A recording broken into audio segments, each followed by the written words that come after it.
மரியாதைக்குரிய பாரத பிரதமர் முப்படை தளபதிகள் வீரர்கள் உயிரை பணயம் வைத்து ஆபரேஷன் செந்தூரை நடத்தி காண்பித்திருக்கிறார்கள். உங்களுக்கு மத்திய அரசு மீது தான் துவேஷம் இருந்ததுன்னா அந்த முப்படையை பாராட்டியான்னு ஒரு தீர்மானம் நிறைவேற்றி இருக்கலாம். 7வது தீர்மானம் என்ன தெரியுமா? உதயநிதிக்கு எல்லா விதத்திலும் துணை போவார்களாம். ஒரு திமுக பொதுக்குழுல அது என்ன தீர்மானம்?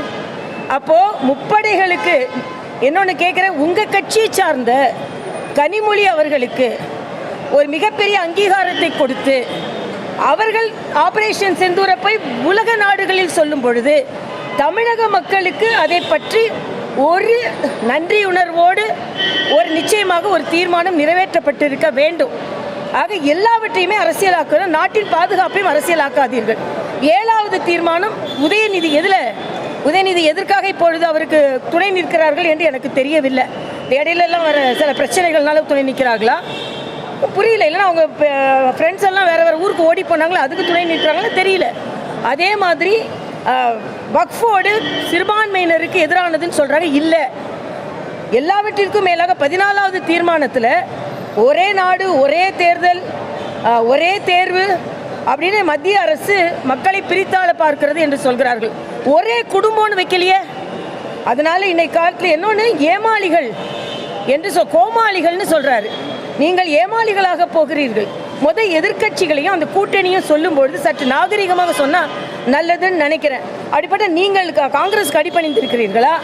எந்த விதத்தில் நீங்கள் இலங்கை தமிழர்களை கொண்ட காங்கிரஸுக்கும் அவசர நிலை பிரகடனை கொண்ட காங்கிரஸும் நீங்கள் என்ன கூட்டணி வைத்தீர்கள்? ஏன் கூட்டணி வைத்துக் கொண்டு இருக்கிறீர்கள்? அப்போ அதிமுக பாஜக கூட்டணி ஏன் விமர்சனம் செய்ய வேண்டும் என்று நான் கேட்கிறேன்.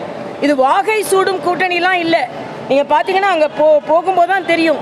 ஓரணியில் தமிழகம் இல்லை, தள்ளாடும் தமிழகமாக இருந்து கொண்டு இருக்கிறது. இன்னைக்கு பஸ் கட்டணம் 4200 ரூபாங்க. ஆம்னி பஸ் கட்டணத்தை உங்களால் கட்டுப்படுத்த முடியல. எல்லாவற்றுக்கும் மேலே 12வது தீர்மானம் ரயில்வேயில் தமிழக அரசுக்கு உதவாத ரயில்வேக்கு கண்டனமா. வந்தே பாரத் இந்தியாவிலேயே அதிக வந்தே பாரத் போடப்பட்டிருக்கிறது. ரயில் இங்கே இந்த கோவைக்கு கூட நம்ம அவ்வளோ அவசரமும் 4-5 மணி நேரத்தில் வந்துடுறோம். அதனால் வேண்டுமென்றே காழ்ப்புணர்ச்சியோடு கொடுக்கப்பட்ட தீர்மானங்கள்.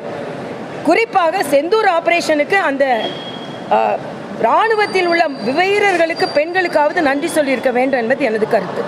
நிதி உதவி சம்பந்தமாக கேஸ் வேறு ஒன்று போட்டு வச்சுருக்காங்க. அது சம்பந்தமான அவங்களுடைய முடிவு என்ன? பிஜேபியோட மத்திய அரசு இல்லை, மத்திய அரசின் முடிவில் மத்திய அரசு இந்த திட்டத்தை நீங்கள் செயல்படுத்தினால் அதற்கான நிதி ஒதுக்கப்படும்.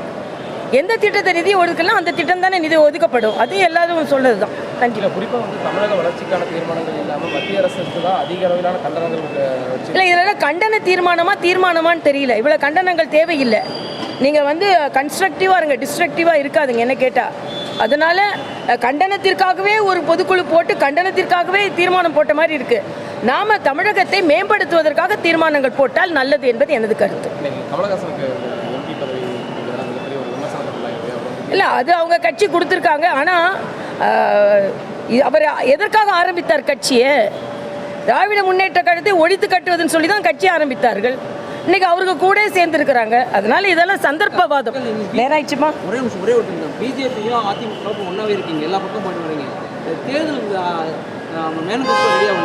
நீங்கள் ஒரே மாதிரி கொடுப்பீங்களா? இல்லை, அதுக்கெல்லாம் என்ன எங்கள் தலைவர்கள் முடிவு செய்வாங்க. எல்லாம் நாங்கள் ஒன்றாக பயணிப்போம். அதில் சந்தேகம் இல்லை.